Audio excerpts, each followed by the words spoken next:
Welcome to the Research Culture Uncovered podcast, where in every episode we explore what is research culture and what should it be. You'll hear thoughts and opinions from a range of contributors to help you change research culture into what you want it to be. Hi, it's Emma, and for those of you who've listened to my podcast episodes before, I have a new job title. I'm now the Associate Director for Researcher Development and Research Culture at the University of Leeds, and as we go through this podcast, that will start to make a bit more sense. So I've been involved in the research culture work at Leeds for quite a while, and in that role I've been fortunate enough to work with our Dean for Research Culture, Professor Cat Davies. For regular listeners of my episodes, you will have heard me reference Cat on more than one occasion, either supporting my ideas or showcasing some of her own achievements. And it's with a touch of sadness that I'm doing this episode to celebrate everything Cat has achieved in her role as she prepares to step out today. So in this episode, I'm taking Cat on that dreaded word, journey, covering the start, the middle and the closing of her role as Dean. And I've deliberately not used the word end because I'm certain this is not the end of Cat being a champion for research culture. So welcome, Cat. Do you want to do a quick hello before we jump into the questions? Hello, just reaching for my tissues before we start. So really good to be back here. It really feels like completing the circle. I think we did a podcast about 4 years ago nearly as I came into the role. So it's brilliant to have this opportunity to reflect, particularly with you, have this conversation about where we've been over the past 4 years with all the people that we've worked with at Leeds and beyond while I've been in the role of as Dean. Brilliant. So we'll get stuck in. As I said, I've pitched this as the beginning, the middle and the closing. So let's start right at the beginning. Your role was a first at Leeds, and it was actually one of the first across the sector. There wasn't anyone to hand over to you, and there were very few people who were attempting similar things. So I wanted to reflect on what actually attracted you to the role in the first place. I can remember it really clearly, when the first papers started coming to some of the faculty research committees, where people were starting to talk about this thing called research culture and, what did it mean? What was it trying to do? And once I'd sort of scratched the surface, I realised it was about really kind of diversifying what we think of as excellent research. It was about creating more sustainable and enjoyable research systems. It was about making our research more open. It was about all sorts of things. And I thought, first of all, this is hugely important. And I remember a colleague on one of those research committees going, wouldn't touch that with a barge pole. And I just felt entirely the opposite. I felt like, this is where I want to be. It's where I want to get stuck in. It's where I can hopefully make a difference, cliched as that sounds. I had, stuck my hand up a few times where I felt that things could have been done better when I was in sort of more junior roles, and that had quite sort of local impact. But this role, because it was at the university level, it felt like this is my chance to really do things on a much broader basis within Leeds, and it was the chance to really look at that very long list of things that researchers are aware of. So things like authorship, who gets cited on papers, who gets named on papers, how we reward each other, how we decide what is good research, how we employ and hire people, that stuff which is kind of happening around the edges of what we think of as our day jobs in research. But actually, these things are hugely important. They can, they have the potential on the negative side to really derail the progress that we make in research, the rigour that we do research with, people's well-being.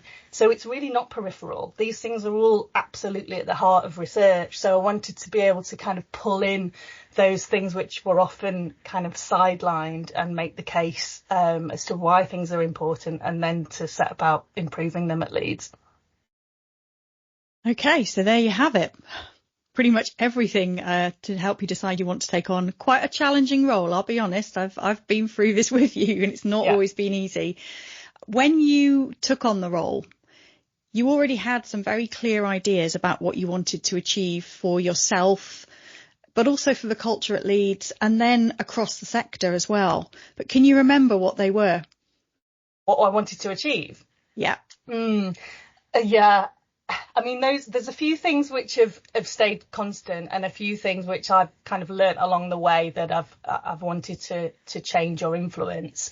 So I think probably since doing my PhD, if not before, I've had some amazing role models, but they've often been sort of in the wings, and have been hugely influential on a kind of personal level and within their research areas, but they've really not been, sort of splashy and high visibility in terms of who gets featured in the university comms or, wins these awards or whatever. And I really wanted to elevate and diversify, those ideas and those role models of what makes a good researcher. So to have some kind of steer on that, I think I really wanted to do. I wanted to actually bring together academics and professional services colleagues in the research endeavour, because I had seen quite a lot of divisions there. And if I'm completely honest, I didn't fully understand or recognise the influence and the role that a lot of our professional services have in enabling and doing research, frankly. And I also wanted to, I've been wearing two hats all along with this, because the role has continued while the role has gone alongside my regular kind of research professorship in language development. And so I've had to juggle those two things, but I wanted to draw from the other side and to use my research training in this new field to really lend that kind of credibility to the research culture endeavour, to produce some, data-driven business cases and evidence as to why this stuff has to change and how it can improve our research culture. So, yeah, I guess in a nutshell then, to diversify our ideas of research excellence, to bring together all the different types of people that enable and research. And I'm going to quote Kay Guccione, who is, how can you describe her? A research culture queen. She's been very influential on me. And she said a while ago, she said, we need to make research culture work for everyone, one practical change at a time. And that practicality has been really important to me. Although I've had to be strategic, it's the, concrete, measurable, tenable changes that has been really important to me. Thank you. So I remember when you came into this role, one of the first things you said to me was, we need a strategy. And quite honestly, I thought, oh, no, not another strategy, not another piece of paper that no one's going to read, that we have to report to. But you genuinely believed it was important. And why was that? So there's two reasons for this. One is a practical reason, and one is I suppose, more political reason. So I absolutely empathise, Emma, with the, oh God, not another strategy feeling. It has at times felt like strategies have just been raining down on us. And I know the community have felt like that as well. But I was determined that our strategy was going to be different. It was, again, going to be concrete and practical and actionable. And so that was the spirit that we entered into it with. So the two reasons. The practical reason was really to contain this enormous buffet that we call research culture. It contains so many different things, and I'm not going to list all the different aspects.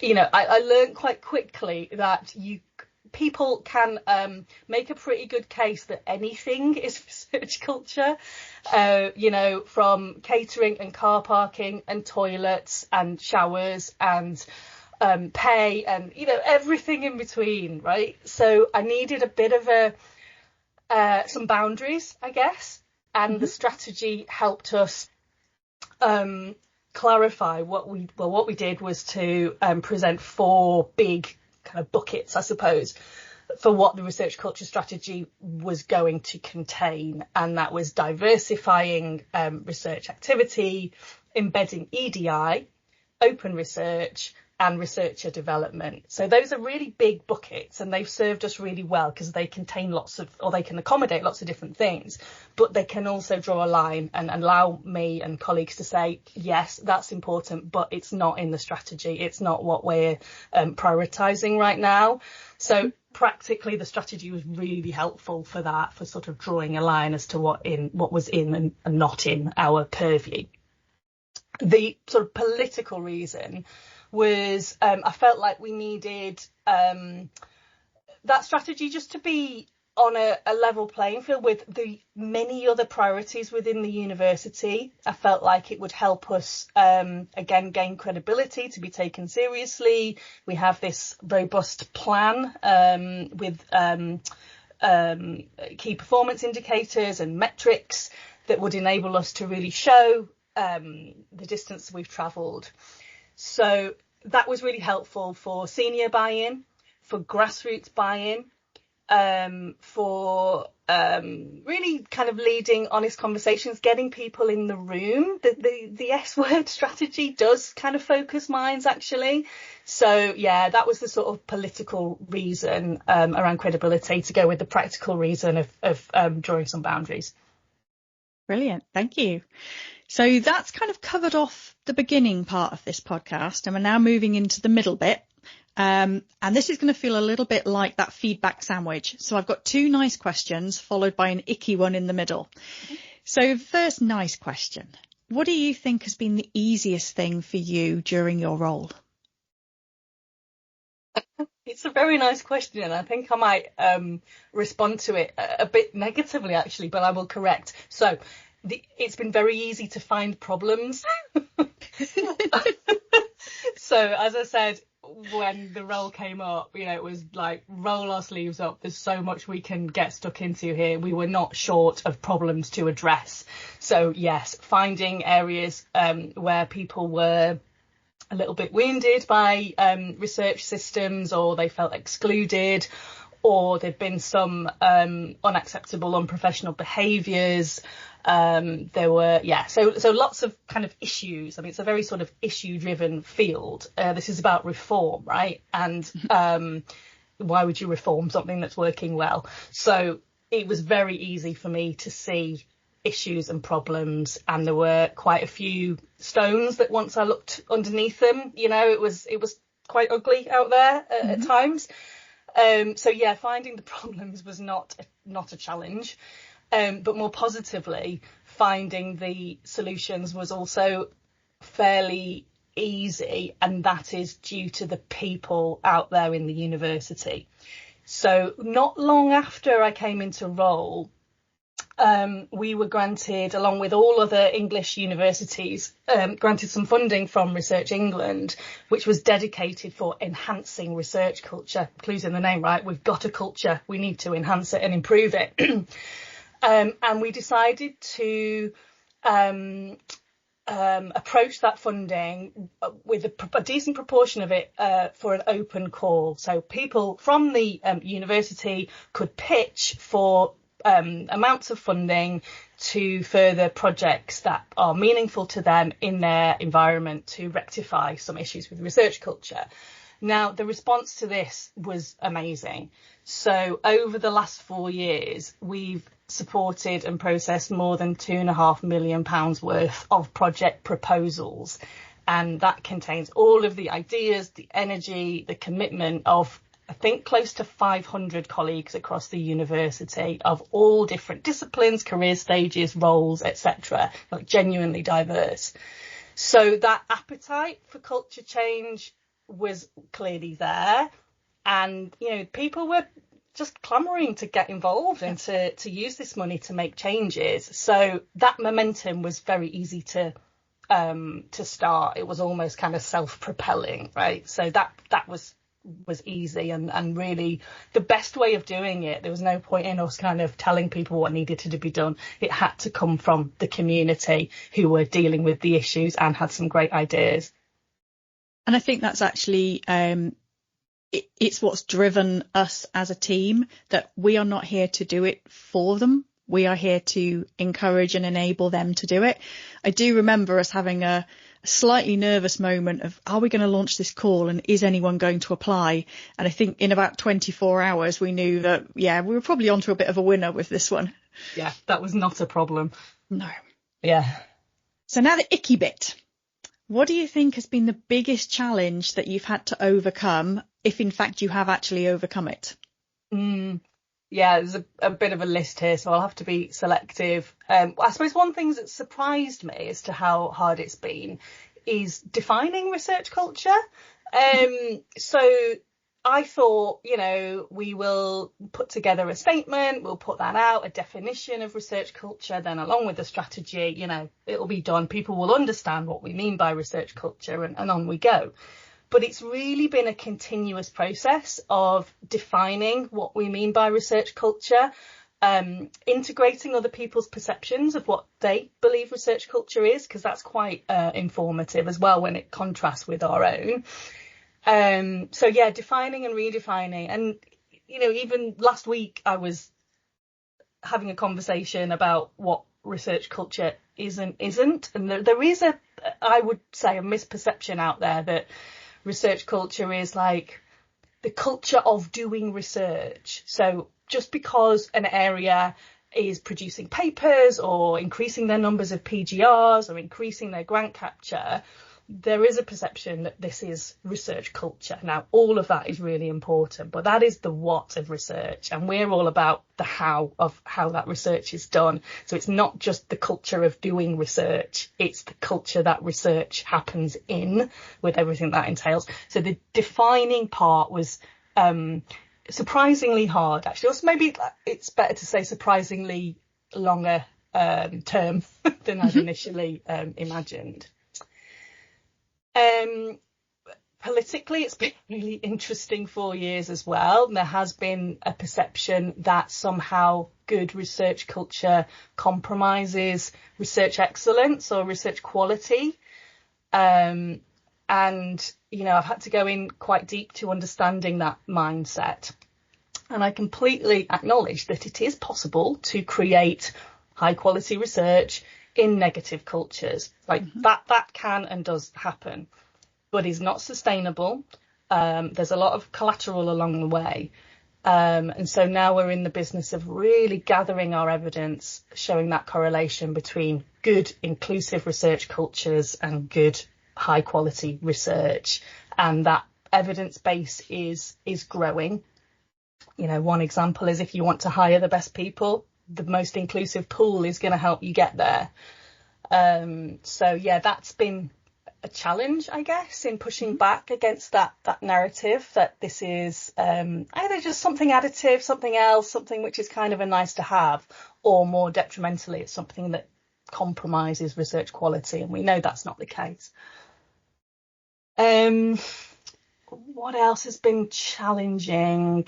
I suppose deciding on how to do this, right, has been challenging because, as you said, this is an inaugural role. We are a fairly young team.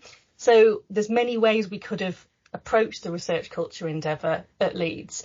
So one kind of dilemma I had was, do we want to raise everybody up to good basic standards of, passable research culture? So get that broad reach. Or do we want to enable pockets of really ambitious, elaborate ideas? And I'm actually still not fixed on that. I have kind of wavered back and to over the years. I think what we have now is a bit of both, that we are, needing to raise everyone up to that kind of hygiene standard, make sure our research is openly available, for example, make sure we're training our postdocs, right? You would expect this to be our basic level standards. But then when there's been funding from elsewhere, so Wellcome, for example, or Research England, that's really kind of allowed these experimental, really ambitious approaches that then roll out, produce toolkits and enable a wider reach of that sort of thing. So that choice between like the wide approach or the pockets of excellence has been difficult, I suppose, at times to decide on or commit to. And then the other decision or dilemma I had was, do we go grassroots here? Do we engage the community first?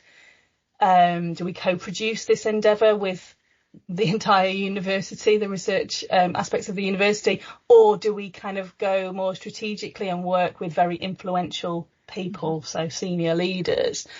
And with that one, I went with the former. We went with the community-driven approach, which has been joyous in some senses. It's been difficult in others. There has been perhaps a trade-off with the time I've been able to spend with senior leaders on that. So I don't regret it, but it was a choice. And I know other institutions have done things a little bit differently.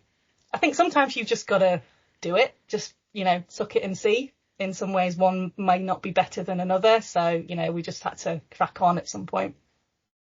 I think that's key, though, isn't it? We didn't know at the time. It was new. It was risky.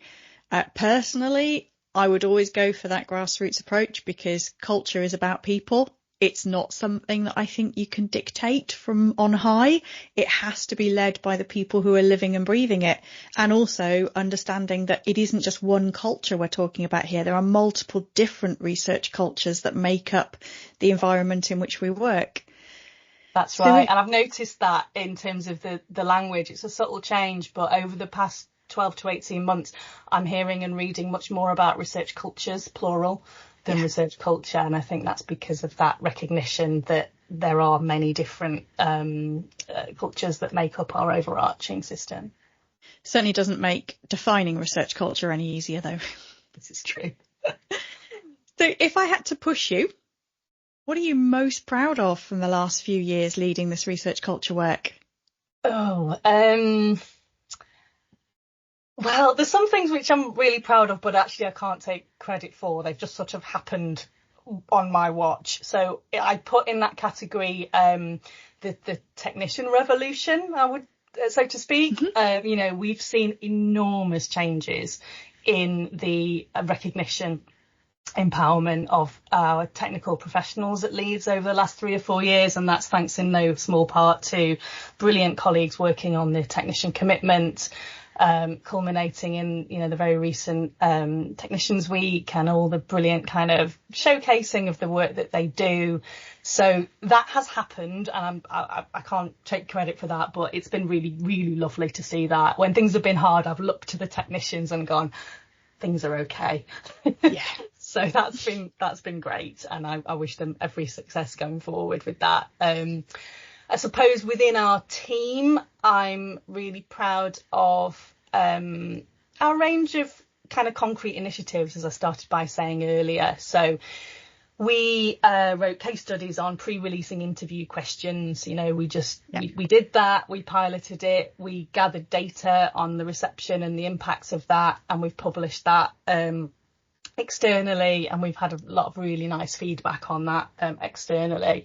The same with our experiments in partially randomised allocation for grant funding.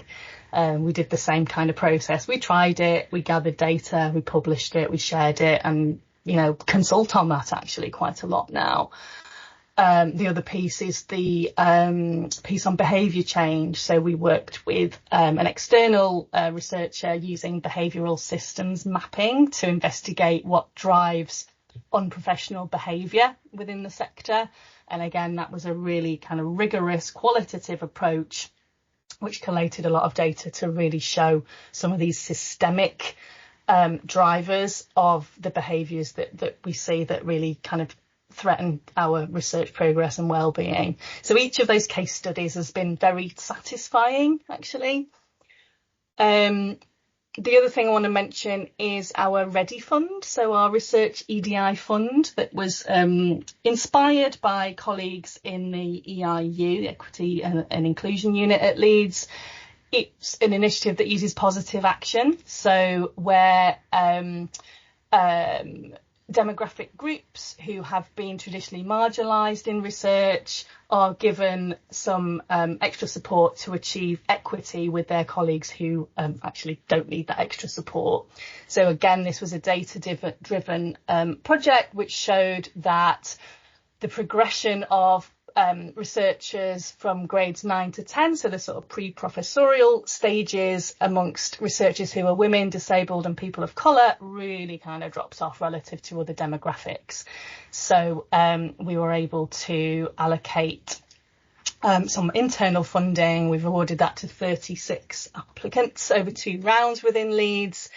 So from our surveys, we know that around 40% of researchers in general feel that they have time to dedicate to their professional development. Now that drops a clear 10% for people with caring responsibilities, and often they are women. More often than not, they are women. So yeah, we were able to again identify that problem, present the data for present the business case to get the clearance and approval to do this, and then to get to a point where we are awarding that funding, targeting it at the place where it would make the most difference, and now we're looking at the evaluation of that. So yeah, that's also been a really satisfying project. Brilliant. And Kat's mentioned quite a few things there, so I will make sure that I put all of the links to our case studies, any websites that we've got that talk about the work. The one thing I am particularly proud of is that we do share wherever we can. We are open about what works and what doesn't. So again, I'll make sure it's in the show notes for you.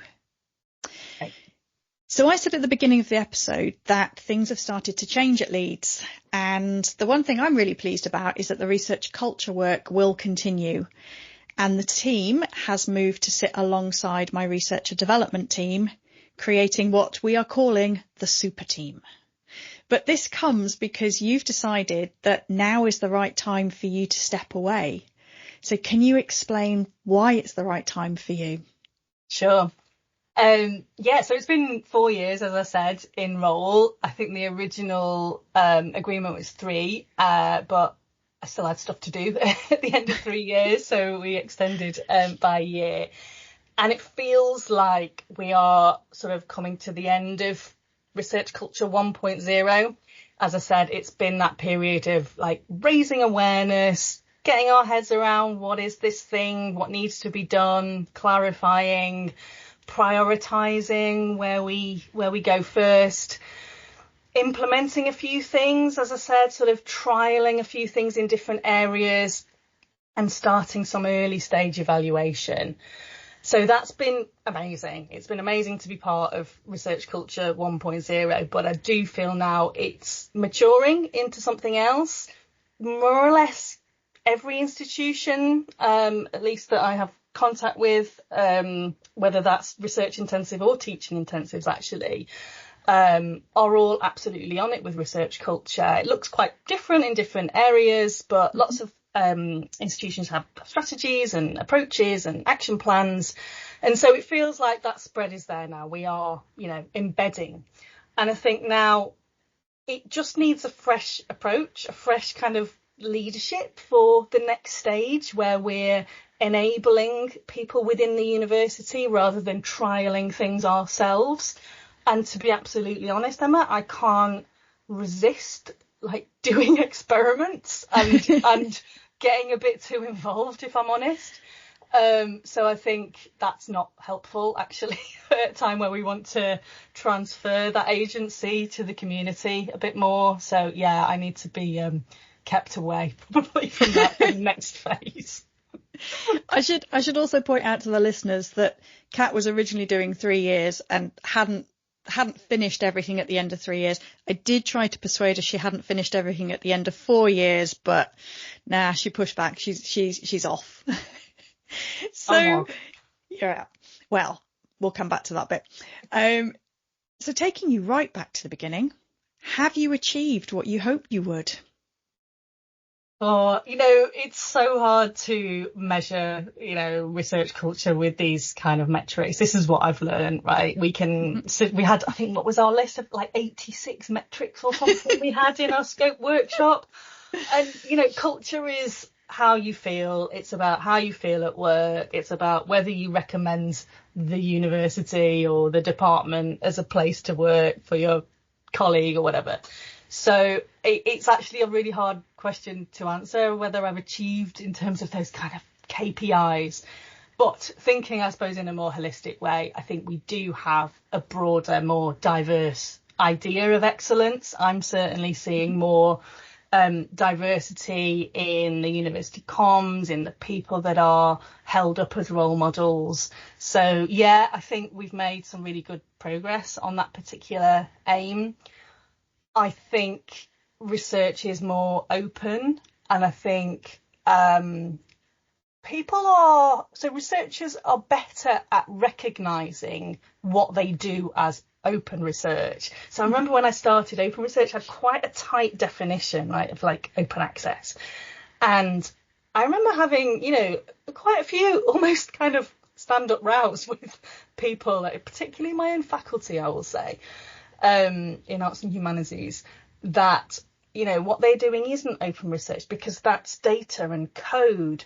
And they don't do that. And I'm like, well, look at this amazing participatory filmmaking that you're doing. Look at this co-production that you do. That is open research. So maybe I retract what I just said, that people's research is more open. I think they're better at recognising that what they've always been doing is open research. So that's another win. I think, the thing with research culture is sometimes you discover so much by accident because it's culture, because it's really hard to pin down.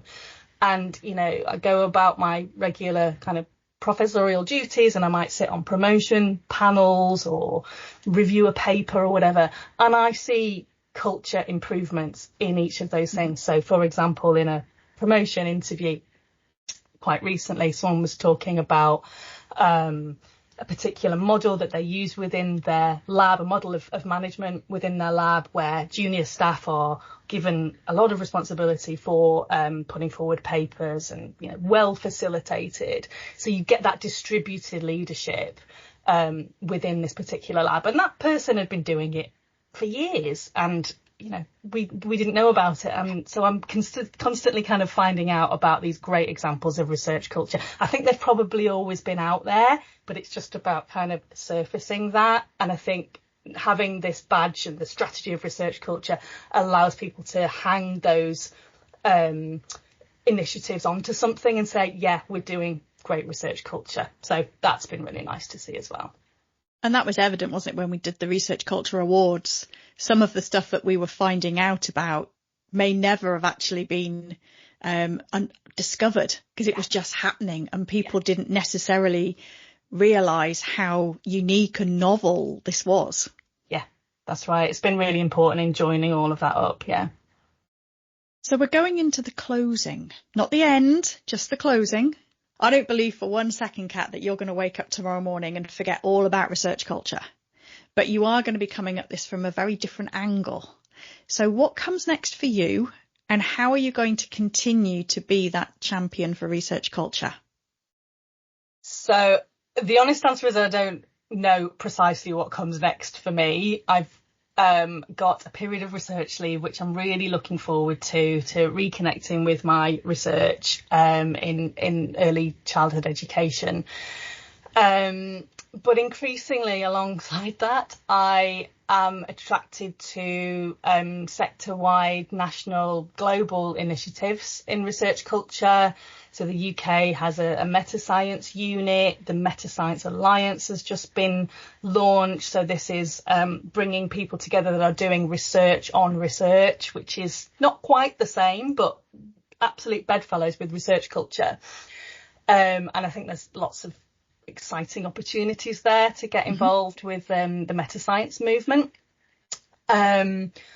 I've been advising the Wellcome Trust over the last year, and I've been approached by a few other funders to do something similar, to really look at the impact of funders' initiatives in research culture and examine what funders' responsibilities are in improving research culture. So yeah, I'm quite interested in pursuing those kind of opportunities as well. I'll be involved with REF 2029 as well, I hope. So ensuring that the people, culture and environment element of REF 2029 proceeds in the most effective way, and bringing all of the learning from my term at Leeds into ensuring that part of the REF is sustainable. It's helping the change rather than imposing or testing certain metrics that we need to get to. So yeah, basically ensuring that that's done in the right way. Okay, so we are almost up to time. I want to give you one opportunity before I finish up to bring in anything else you want to cover that I haven't asked you about. I don't think there's anything else that I want to speak about particularly, but just to kind of pass on to the listeners just how enjoyable and fun this has been. We've spent this conversation talking about, the good, the bad and the ugly, and that is genuinely a part of research culture work. It does take courage for sure, but it's been really satisfying. And it's been a real joy to work with so many different types of people that I probably wouldn't have ordinarily come into contact with as a pure researcher, and to just kind of work together in amplifying the work that people do and making good changes. Okay, so with that, listeners, we are up to time. So I want to say a huge thank you to Cat for all of the work that she's done to support research culture, including providing the startup funding for this podcast. We won't forget that one. I wish you all the very best with what comes next, and I will leave you to have the final word. Thanks, Emma. It's been a blast. Thanks for listening to the Research Culture Uncovered podcast. Please subscribe so you never miss out on our brand new episodes. And if you're enjoying the discussions, give us some love by dropping a 5-star rating and written review, as it helps other research culturists find us. And please share with a friend and show them how to subscribe. Thanks for listening, and here's to you and your research culture.